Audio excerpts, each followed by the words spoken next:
Dadang Satya Nugraha jadi salah satu siswa yang lulus dari sekolah menengah atas tahun 2020 tanpa menjalani ujian nasional.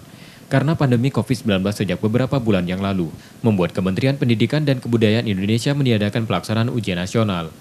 Lulus tanpa ujian tidak membuat mantan siswa salah satu sekolah menengah atas negeri di Palembang ini puas. Ia menilai kelulusan yang diraihnya kali ini tanpa melalui kerja keras. Sebelumnya Dadang sudah mempersiapkan diri untuk menjalani ujian nasional. Masih merebaknya pandemi saat ini, Dadang terpaksa harus menjalani pendaftaran kuliah online.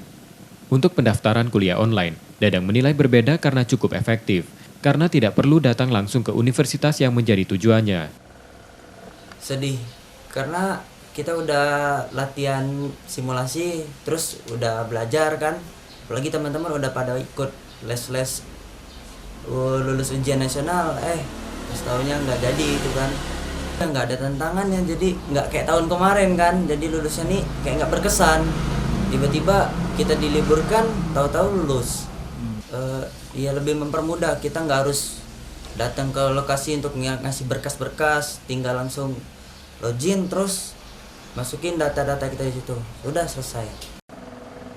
Selain pandemi COVID-19, pendaftaran siswa mulai dari sekolah dasar hingga perguruan tinggi dilakukan online. Nur Muhammad, Kompas TV, Palembang.